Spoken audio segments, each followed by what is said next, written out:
የወንድ ዘንግ የሚባለው ይሄ ፒነስ የሚባለው ይኮሰምናል፣ ይከሳል። ሰዎች ያለ አልኮል መኖር ይችላሉ፣ ያለ ጉበት ግን መኖር አይችሉም። የወሲብ ፍላጎት ሙሉ በሙሉ ይጠፋል ማለት ነው። እኔ ጉበትንና እናትን ብዙ ጊዜ ያመሳስላቸዋለሁ። ለምንድን ነው? ሁለቱም በጣም ቻዮች ናቸው። ከሚችሉት ልክ በላይ ሲሆኑ ነው መጎዳታቸውን የሚያሳዩት ማለት ነው። በአልኮል የተጎዳ ጉበት ያገግማል። የሚያገግመው ግን አንደር ዋን ኮንዲሽን ነው።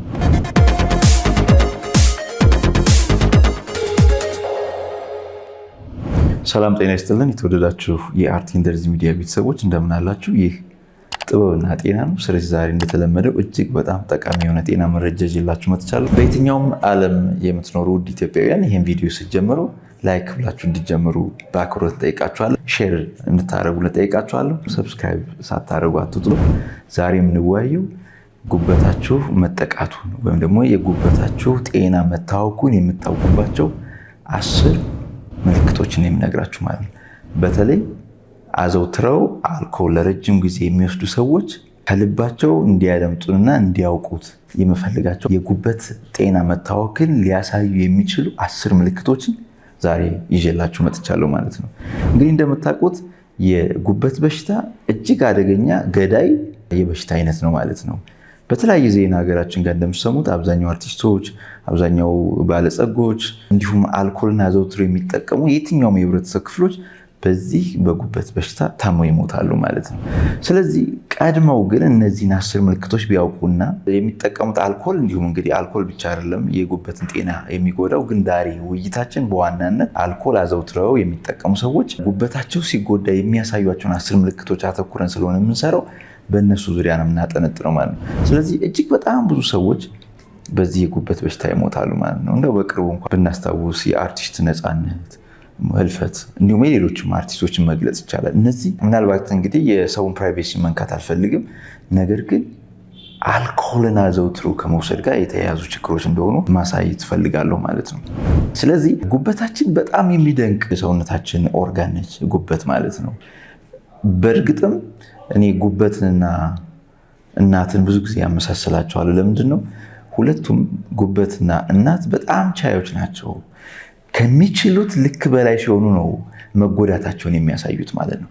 በቻሉት አቅም ጤነኛ ሆነው በውስጣቸው ያለውን ጎደሎ ላለማሳየት የሚጥሩ በጣም ቻይ የሆኑ ነገሮች ስለሆኑ ብዙ ጊዜ ያመሳስላቸዋለሁ። እና በሌላ እንግዲህ ደግሞ ጉበት የሰውነት ትራፊክ ነች። ያ ማለት አጠቃላይ ሰውነታችን ውስጥ የሚደረግ ማንኛውም የደም ዝውውር ጉበትን ሳይነካ በየትኛውም መንገድ ወደ ሌላው የሰውነታችን ክፍል አያልፍም ማለት ነው። ያ ማለት ነው መሰላችሁ፣ መርዛማ የሆኑ ነገሮች ለሰውነታችን ሊጎዱ የሚችሉ ነገሮች በሙላ ወደ ሰውነታችን ገብተው ሌሎች ጠቃሚ የሆኑ አንጎላችን፣ ሳምባን፣ ልብን፣ ኩላሊትን እንዲሁም ሌሎችን የሰውነት ክፍል ከማጥቃታቸው በፊት ሽረት የምታደርገው ወይም ደግሞ ዲቶክሲፋይ የምታደርገው ይህች ጉበታችን ናት ማለት ነው። ስለዚህ ጉበት ሲጠቃ ብዙ ጊዜ የበሽታ ምልክት ቶሎ አያሳይም። በተለይ አልኮል አዘውትረው የሚጠቀሙ ሰዎች ከ80% በላይ የሚሆኑ ሰዎች ምልክት አልባ ናቸው። ምልክቶቹን አታሳይም ማለት ብታሳይም ግን አልኮልን አዘውትረው የሚጠቀሙ ሰዎች ስለማያውቋቸው ምልክቶቹን መጎዳታቸው የሚያውቁበት መንገድ ስለሌለ ቀድመው አይጠነቀቁም ማለት ነው። አንድ ነገር መናገር ፈልጋለሁ። የሰው ልጅ በምድር ላይ አልኮል የሚጠጣበት ምንም አይነት መሰረታዊ ምክንያት የለውም ማለት ነው። በሃይማኖት አይደገፍም፣ በሕክምና አይደገፍም፣ በማህበረሰቡ ዘንድ አይደገፍም። ሰዎች ያለ ምክንያት አልኮል ይጠጣሉ። ከዚህ ከመጠጣታቸው አልፎ ይህን ጠቃሚ የሰውነታቸውን ክፍል ጉበታቸውን ይጎዳሉ ማለት ነው። ሌላው ከዚህ በፊትም የተናገርኩትን መድገም እፈልጋለሁ። አልኮል ለሰውነታችን ባዕድ ነው። ባዕድ ነው ስንል በምንም መንገድ ቢሆን ሰውነታችን አልኮልን የሚቆጣጠርበት ሆሞስታቲክ የሆነ መካኒዝም የለውም። ስለዚህ ለሰውነታችን ፎሪያን ቦዲ ቶክሲክ ነው፣ ማኔጅ አያደርገውም። ስለዚህ አልኮል አብዝተው ሰዎች ቢጠጡ ይታመማሉ፣ ይሰክራሉ እንጂ እሱን ማኔጅ የሚያደርጉበት መንገድ የለም። ለምሳሌ ውሃ አብዝታችሁ ብትጠጡ ሽንት ሸንታችሁ በሽንት መልክ መቀነስ ትችላላችሁ። ምግብ ከመጠን በላይ ብትመገቡ ያን የሚቆጣጠር የአእምሯችን ክፍል አለ፣ የምግብ ፍላጎት እንዲቀንስና እንዲጨምር ያደርጋል። አልኮል ብትወስዱ ግን ሰውነታችን በምንም መንገድ ያን የሚቆጣጠርበት መካኒዝም የለውም ማለት ነው። ስለዚህ ሰዎች ያለ አልኮል መኖር ይችላሉ፣ ያለ ጉበት ግን መኖር አይችሉም። ስለዚህ ከዚህ በኋላ ማንኛውም እናት፣ ሚስት፣ ልጆች፣ አባት እነዚህን 10 ምልክቶች በተለይ እናታችሁ የአባታችሁ ወይም የቤተሰብ አካል አዘውትሮ አልኮል የሚጠቀም ከሆነ እነዚህን 10 ምልክቶች አተኩራችሁ እንድነግሯቸው ፈልጋለሁ ማለት። የመጀመሪያው ብዙ ጊዜ አልኮልን ተከትሎ የሚመጣ የጉበት ጉዳት ያለባቸው ሰዎች ቶሎ ይደክማቸዋል። በጣም ኤክሰሲቭ የሆነ ታየርድነስ ፊል ያደርጋሉ ማለት። ይህ እንግዲህ ብዙ ምክንያቶች ሊኖሩ ይችላሉ። ነገር ግን የመጀመሪያዎቹ 3 አንደኛ በቂ ምግብ አይበሉም። አልኮል የሚጠጡ ሰዎች በቂ ምግብ አይበሉም። ሁለተኛ ጉበታቸው ሴንትራል የሆነ በሰውነታቸው ያለውን የኢነርጂ ፍላጎት የምታመጣጥነው እቺ ጉበታችን ነች። ያቺ ጉበት ስትጎዳ ይህን ኃይል መመጣጠን ወይ ደግሞ ኢነርጂ ሆሞስታሲስ ስለሚጓደል በዚህ ምክንያት ቶሎ ሊደክማቸው ይችላል። በሶስተኛ ደረጃ ጉበታቸው በአልኮል ስትጎዳ የምትለቃቸው የብግነ ኬሚካሎች ወይም ደግሞ ኢንፍላማቶሪ እና ፕሮ ኢንፍላማቶሪ የሚባሉ ሚዲያተሮች አሉ። እነሱ ሰዎች ቶሎ እንዲደክሙ ያደርጋቸዋል። በጣም ብዙ ምክንያቶች ሊኖሩ ይችላሉ። ለጊዜው ግን እነዚህ 3 ምክንያቶች አሉ። በሁለተኛ ደረጃ በአልኮል ምክንያት ጉበታቸው የተጎዱ ሰዎች ጡንቻቸው የሟሸሸ ይሆናል። ያ ማለት ሆዳቸው ይነፋል። ሆዳቸው ቦርጭ መሰል የሆድ መነፋት ይኖራቸዋል። ነገር ግን አጠቃላይ የእጅና የእግር ጡንቻቸው ስልል ያለ የሰውነት ቅርጽ ይኖራቸዋል። ያ ሳርኮፒኒያ ይባላል በእንግሊዝኛ። ይህ ሳርኮፒኒያ ማለት ከእድሜ ጋር ተያይዞ የሚመጣ የጡንቻ መሳሳት ወይም ደግሞ የጡንቻ መሟሸሽ ነው። ከእድሜ ጋር ተያይዞ የሚመጣ ነው። ነገር ግን አት ኤኒ ኤጅ አልኮልን በብዛት የሚጠቀሙ ሰዎች ይህ የጡንቻ መሟሸሽ ወይም ደግሞ ሳርኮፒኒያ ሊያጋጥማቸው ይችላል። ይህ ብዙ ምክንያት አለው። አሁን እዚህ ምልክቶቹን እንጂ ምክንያቶቹን አንነጋገርም ማለት ነው።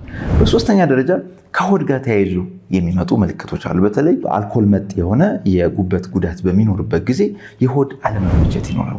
የሆድ ዲስኮምፎርት፣ ህመም፣ አለመመቸት ይኖራል። ይህ በዋናነት 3 ምክንያቶች አሉ። የመጀመሪያው የጉበት መጨመር ወይም ደግሞ የጉበት ማበጥ ወይም ሄፓቶሜጋሊ የሚባለው ነው። ብዙ ጊዜ አልኮል የሚወስዱ ሰዎች ጉበታቸው ያብጣል። ስለዚህ በዚህ ምክንያት የሆድ አለመመቸት ችግር ሊመጣ ይችላል። በሁለተኛ ስፕሌኖሜጋሊ የሚባል ማለት የጣፊያ ማበጥ። አልኮል ብዙ ጊዜ የሚወስዱ ሰዎች ጣፊያቸው ያብጣል። ይህን ተከትሎ የሆድ አለመመቸት ወይም ዲስኮምፎርት ይኖራቸዋል። በሶስተኛ ደረጃ የሆድ መነፋት ይኖራቸዋል። ያ የሆድ መነፋት በ2 ምክንያት ነው። አንደኛ ጮማ እዛ ጋር ስለሚከማች አልኮል የሚጠጡ ሰዎች እንደሚታወቀው ቦርጭ ይኖራቸዋል፣ ሴንትራል ኦበስቲ ይኖራቸዋል። ለብዙ ህመሞች የሚያጋልጣቸው ይህ ሴንትራል ኦበስቲ ወይም የጮማ ክምችት ነው በሆድ ላይ ማለት። በሁለተኛ ደረጃ ከጮማ ባሻገር የፈሳሽ መጠራቀም ያጋጥማቸዋል ማለት ነው። ይህ የሆድ መነፋት ወይም ደግሞ የሆድ መወጠር። ስለዚህ በ2 መንገድ ነው። ጮማም አለ፣ ፈሳሽም በሆድ ዕቃቸው መካከል በተለይ ከደም ስር ወጥቶ ፈሳሽ ይጠራቅምና ሆዳቸው ወደፊት ይወጠራል። በእነዚህ 3 ምክንያቶች የሆድ አካባቢ ያለመመቸት ምልክቶች ይኖራሉ ማለት ነው። በአራተኛ ደረጃ የትንፋሽ ማጠር ብዙ ጊዜ ይኖራቸዋል። በተለይ በጀርባቸው በሚተኙበት ጊዜ፣ በጎናቸው የሚተኙ ዞሮ ከፍተኛ የሆነ የትንፋሽ ማጠር ይኖራቸዋል። ትንሽ ተንቀሳቅሰው ይደክመዋል። ስቴር ወይም ደረጃ እየወጡ ይደክማቸዋል። ይህ ደግሞ በዋናነት የሚያያዘው ሆዳቸው ላይ ያለው የሆድ መወጠር ወይም ሆዳቸው ላይ የተከማቸው ቦርጭ ሳምባቸውን ወደ ላይ ይገፋዋል ማለት ነው። አንድ በሁለተኛ ደረጃ እንግዲህ በሆድና በቼስት መካከል እጅግ በጣም ጠቃሚ የሆነ ጡንቻ አለ፣ ዲያፍራም የሚባል።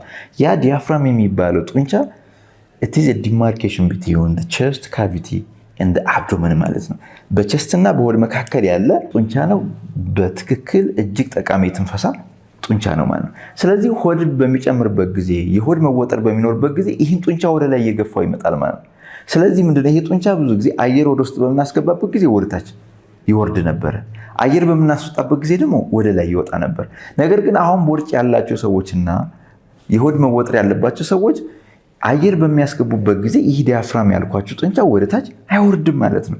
ስለዚህ ምን ማለት መሰላችሁ? አየር የምናስገባበት ቮሊዩም ትንሽ ይሆናል፣ ወይም ደግሞ አየር ወደ ውስጥ እንዳይገባ የሚያጋጥም ሬዚስታንስ ይጨምራል። በዚህ ምክንያት ብዙ ጊዜ አልኮል የሚጠጡ ሰዎችና ጉበታቸው የተጎዱ ሰዎች እንዲሁም ቦርጭ ያላቸው ሰዎች ትንፋሽ ማጠር ይኖርባቸዋል ማለት ነው። በአምስተኛ ደረጃ ከቆዳ ጋር የተያዙ ምልክቶች ይኖራቸዋል። ያ ማለት ፊታቸው አካባቢ ብልዝ የሚል ይበልዛል።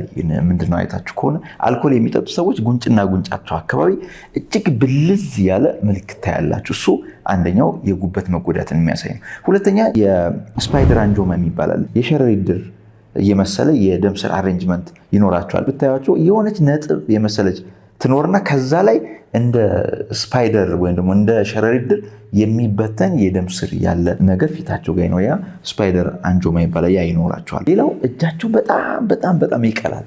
ቀይ ነው የሚሆነው እጃቸው። አልኮል የሚጠጡ ሰዎችና ጉበታቸው የተጎዳ ሰዎች እጃቸው በጣም ቀይ ነው የሚሆነው። በተለይ ይሄ ቴናር እና ሃይፖቴናር ነው የሚባለው፣ ይሄኛው የእጅ ክፍልና ይሄኛው ማለት ነው። ስለዚህ ይህ ይቀላል። ይህ የፓልማር ኤሪተማ ይባላል። እሱም ሳምባ በሚጎዳበት ጊዜ የሚታይ ምልክት ነው። ሌላው የቆዳ ምልክት ጃውንዲስ ነው። ጃውንዲስ ማለት የቆዳ ወደ ቢጫ መቀየር ማለት ነው። ይህ እንግዲህ አልኮል የሚጠጡ ሰዎችና ጉበታቸው የተጎዳ ሰዎች ብዙ ጊዜ ቆዳቸው ወደ ቢጫ ሊቀየር ይችላል ማለት ነው። ትክ ብሎ ላይ ሰው በኋላ የአይን ምልክቶች ላይ የምናየው ይሆናል። ለጊዜው ግን ቆዳቸው አካባቢ ወደ ቢጫ የመቀየር ምልክቶች ሊመጣ ይህ እንግዲህ በሰውነታቸው ውስጥ ብሉሪቢን የሚባል የሰውነታቸው ትርፈ ምርት የሚባል ብሉሪቢን የሚባል ኬሚካል አለ። እሱ ሲከማች የሚመጣ የቆዳ ቀለም ልዋጤ ነው ማለት ነው። በስድስተኛ ከአይን ጋር የተያያዘ ምልክት አላቸው። ብዙ ጊዜ አልኮል የሚጠጡ ሰዎችና ጉበታቸው የተጎዳ ሰው አይናቸው ቢጫ ይሆናል። የትኛው ነው ቢጫ የሚሆን? ነጩ የአይናቸው ክፍል። ስለዚህ ብዙ ጊዜ ስታያቸው የማንኛውም አይን ነጩ ስክሌራ ነው የሚባለው፣ እሱ ነጭ ነው። ጉበታቸው የተጎዱ ሰዎች ግን ይህ ነጩ ክፍል ቢጫ ይሆናል። ይህም ቅድም ከነገርኳቸው ብሉሪቢን ከሚባለው ኬሚካል መጠራቀም ጋር የሚያያዝ ነው ማለት። በሰባተኛ እጅ አካባቢ ሌላ ምልክት የሚያሳየዋል አልኮል የሚጠጡ ሰዎች። ይህ ምንድነው? ዲፒውትሪን ኮንትራክተር ወይም ደግሞ ዲፒውትሪን ኮንትራክቸር ነው የሚባለው። ያ ማለት እጃቸው በተለይ ቀለበት የሚያስቀምጡበት እጃቸውና ትንሽ እጃቸው ላይ ቆዳቸው ይደነድና ይወፍርና መዘርጋት እንደፈለጉ መዘርጋት ይቸገራሉ። ብዙ ጊዜ እነዚህ የቀለበት እጃቸውና ታችኛው እጅ የመወጠርና እንደፈለጉ ፍሌክሲብሊ ለመዘርጋት መቸገር፣ የእጅ መወጠር ያጋጥማቸዋል ማለት የእጅና የጣት መቆላለፍ፣ በተለይ ደግሞ ቀለበት የሚያደርጉበትና ትንሿ እጣታቸው ማለት ነው። ይህ እንግዲህ የእጅ አካባቢ ያሉ ፋይብሮብላስቶች በደንብ እዛ ላይ ተከማችተው ሲወፍሩ የሚመጣ ይህ የጉበት ጉዳት በተለይ ከአልኮል ጋር ተያይዞ የሚመጣ ሲሆን ነው ማለት ነው። በስምንተኛ ደረጃ እጅና እግር አካባቢ የሚታዩ ምልክቶች አሉ። ብዙ ጊዜ አልኮል የሚጠጡ ሰዎችና ጉበታቸው የተጎዱ ሰዎች እግራቸው ላይ እብጠት ይኖራል፣ ኢደማ ይባላል። እጃቸው አካባቢ ኢደማ ሊኖር ይችላል። ግን በዋናነት ብዙ ጊዜ ግን የሚኖረው ያ ኢደማ ፈሳሽ የሚጠራቀመው እግራቸው አካባቢ በተለይ ከጉልበት በታች ባለው እግራቸው ላይ ፈሳሽ ይጠራቀማል። ይህ እንግዲህ በጣም በሚያሳዝን ሁኔታ ጉበት አብዛኛውን ፕሮቲኖች ለሰውነታችን የምታመርተው ጉበታችን ማለት ነው። ስለዚህ በተለይ አንድ ፕሮቲን አለ፣ አልቡሚን የሚባል ፕሮቲን አለ። ያ ፕሮቲን የሚመረተው ማን ውስጥ ነው? ጉበት ላይ ነው። ጉበት አልቡሚን ማምረት ሳትችል ስትቀር ፈሳሽ ከደም ስር ይወጣና ከደም ስር ውጭ ባለው የሰውነታችን ክፍል ይጠራቀማል ማለት ነው። በዘጠነኛ ደረጃ አልኮል አዘውትረው የሚጠጡ ሰዎችና ጉበታቸው የተጎዱ ሰዎች ከስነ ተዋልዶ ጋር የተያዘ ምልክት የሚያሳዩት አሉ። ይህም እንግዲህ ጡታቸው ይጨምራል፣ ጋይነኮማስቻ ይባላል። ያ ደግሞ አብኖርማል ኢንላርጅመንት ኦፍ ዘ ብሬስት ማለት ነው። ብዙ ጊዜ ወንዶች ላይ ነው። ጡታቸው እንደ ሴት ልጅ ጡት ያድጋል፣ ይፋፋል ማለት ነው። ይህ እንግዲህ ጋይነኮማስቻ ይባላል። ይህም የራሱ የሆነ ምክንያት አለው። ለምንድን ነው? እንግዲህ ጉበታችን ነው የሴትነት ሆርሞን ኢስትሮጅን የሚባለውን ሜታቦላይዝ የምታደርገው ጉበታችን። ጉበት ጉዳት በሚደርስበት ጊዜ ይህ ኢስትሮጅን ሜታቦላይዝ ሳይደረግ ይቀመጥና በወንድየው የደም ስር ውስጥ ኢስትሮጅን የሚባለው ሆርሞን ይጨምራል። ያን ተከትሎ ኢስትሮጅን ደግሞ እንደምታውቁት ሴት ላይ ያለው ኢፌክት ጡትን ማፋፋት ነው፣ ላርጅ እንዲሆን ማድረግ ነው።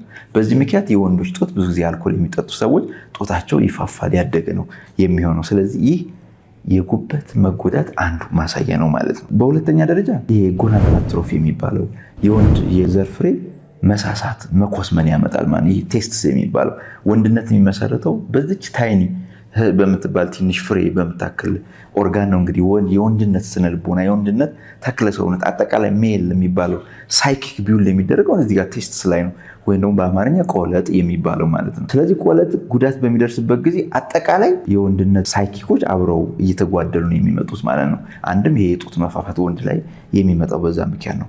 ስለዚህ የዘር ፍሬ ይሟሸሻል፣ እንዲሁም የወንድ ዘንግ የሚባለው ይሄ ፒነስ የሚባለውም ይኮሰምናል፣ ይከሳል፣ ውፍረቱ ይቀንሳል ማለት ነው። ሌላው ሎስ ኦፍ ሊፒዶ የሚባለው ያ ማለት የወሲብ ፍላጎት ሙሉ በሙሉ ይጠፋል ማለት ነው። አልኮል ለረጅም ጊዜ በተደጋጋሚ የሚወስዱ ሰዎች የወሲብ ፍላጎታቸውም አብሮ ይቀንሳል። ይህ የሚመጣው እንግዲህ ከዚህ ከወንድ የዘር ፍሬ መኮስመን ጋር አብሮ የሚመጣ ነው። ምክንያቱም ሆርሞንም አብሮ ስለሚቀንስ ማለት ነው። በአስረኛና በመጨረሻ ከዚህ ከነርቨስ ሲስተም ከአእምሮ ጋር የሚገናኙ ከአእምሮና ከዚህ ከህብለ ሰረሰር ጋር የተገናኙ ምልክቶች ያሳያሉ። ብዙ ጊዜ አልኮል የሚጠቀሙ ሰዎች ፐሪፈራል ኒውሮፓቲ የሚባል ህመም ዴቨሎፕ ያደርጋሉ። ያ ማለት ብዙ ጊዜ እግራቸው መቆጥቆጥ፣ መደንዘዝ፣ ማቃጠል፣ የጡንቻ መሸማቀቅ፣ ጧጧ ሲነሱ ጡንቻቸው ሊሸማቀቅ ይችላል። በጣም እንደ እሳት መንደድ ይመጣል። ይህ ፐሪፈራል ኒውሮፓቲ ይባላል።